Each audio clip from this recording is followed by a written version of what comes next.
دعا زہرا کا کیس ہمارے لیے بہت واضح تھا اور ہم فالو اپ دے رہے تھے، حتیٰ لاہور تک گیا.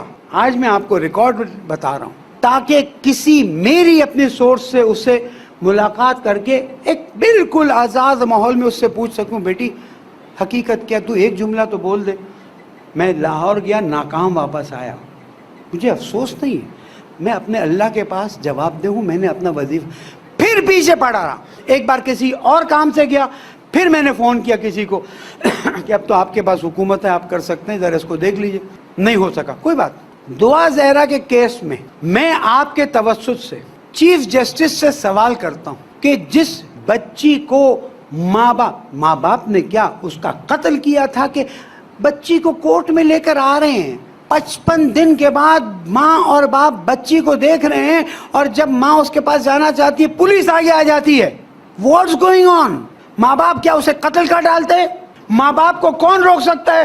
بچی نے اگر 100% لیگل شادی بھی کی ہے، ماں باپ کو کون روک سکتا ہے؟ میرا سوال حکومت سے ہے، یہ کیس 10 جون کو لگنا تھا، 6 جون کو کس نے کروایا؟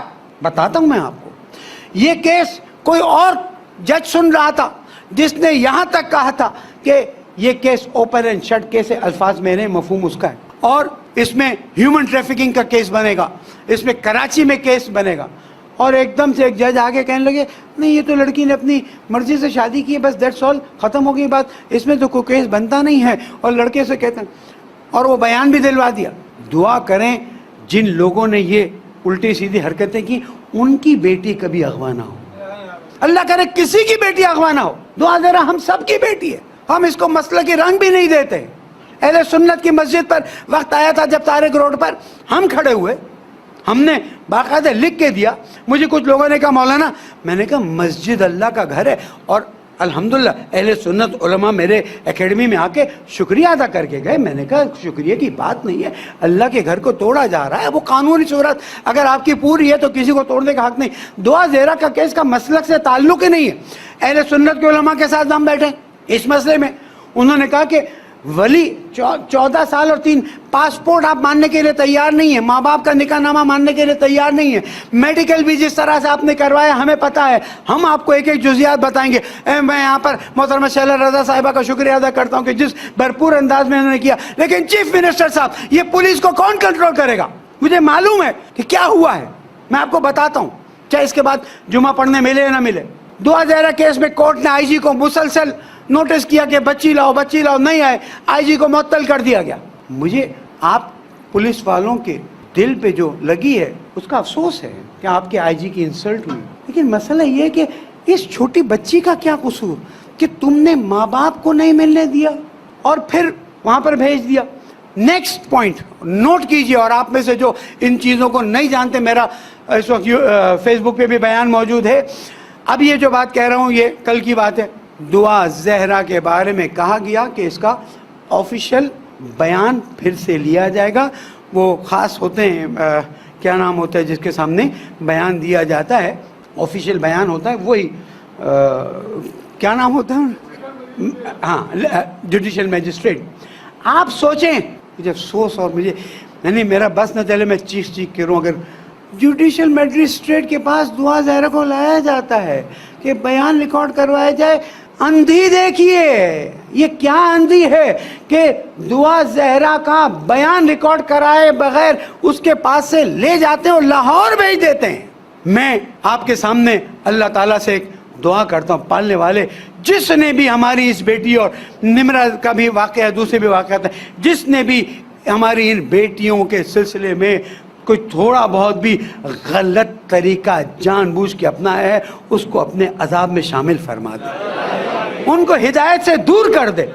اور چیف جسٹس صاحب، پریزیڈنٹ آف پاکستان اور تمام ذمہ داران یہ بات جان لیجئے، چیف منسٹر صاحب، دعا زہرا قوم کی بیٹی ہے. انشاءاللہ ہم آخری دم تک آگے بڑھیں گے. ضروری نہیں کہ میں سامنے آ کے ہر وقت ہر چیز کو بیان کروں، لیکن میں اتنا بیان کر دیتا ہوں، آخری دم تک جاؤں گا جب تک حقائق سامنے نہ آ جائیں. اچھا مولانا میثمی صاحب، آپ کیا سمجھتے ہیں کیا ہونا چاہیے؟ بہت سمپل، 2 جملے میں. دعا زہرا کو اپنے ماں باپ کے پاس بھیج دیں، ماں باپ کے پاس وہ کہے کہ میری اس لڑکے سے شادی کرا دیں، میں خود نکاح پڑھا کے بچی کو رخصت کروں گا. یہ کوئی بڑی بات ہو, یہ کوئی میرا ایسا ڈیمانڈ تو نہیں ہے جو ناانصافی والا ڈیمانڈ ہو. لیکن میں آپ کو ایک بات بتا دوں, آپ اپنی بیٹیوں کو سنبھال کے رکھیے گا. یہ موبائل فونز مصیبت ہیں, یہ اسکول کے تعلقات مصیبت ہیں, اور یہ آپ کی بیٹیاں نہیں ہیں, جناب زہرا کی بیٹیاں ہیں. آپ کے پاس اور میرے پاس صرف امانت ہے, چاہے وہ سید زادی ہو چاہے غیر سید زادی ہو, یہاں فرق نہیں پڑتا. یہ بیٹیاں جناب زہرا کی امانت ہیں, ان کا خیال نہیں رکھا تو آپ بھی جواب دیں, یہاں جمعے کا خطبہ دینے والا بھی جواب دے, اور ہم سب کو اس بارے میں اپنا وظیفہ پورا کرنا ہے.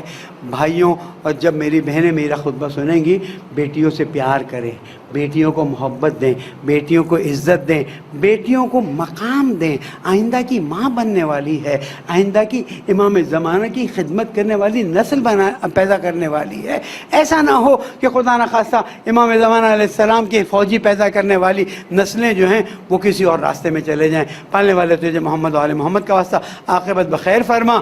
ہماری بیٹی دعا زہرا نمرہ, باقی بھی جن کا کچھ پتہ نہیں چل رہا, ان سب کو خیر سے اپنے والدین کے پاس واپس لوٹا دے. ہمارے گناہوں کو معاف فرما, پریشانی کو دور فرما, جہاں جہاں مومنین ان کی جان مال آبرو کی حفاظت فرما. پالنے والے تجھے محمد و آل محمد کا واسطہ بیماروں کو شفا کامل عطا فرما, مسافروں کے سفر کو بخیر فرما. پالنے والے ہمارے پیارے ملک میں جو اس وقت صورتحال ہوئی ہے, نہ مہنگائی پہ گفتگو کا ٹائم رہا ہے, نہ بجٹ پہ بات رہا ہے. اب خود ہی آپ دیکھتے رہے کہ پالنے والے اس مہنگائی کو ہمارے لیے آسان فرما دے.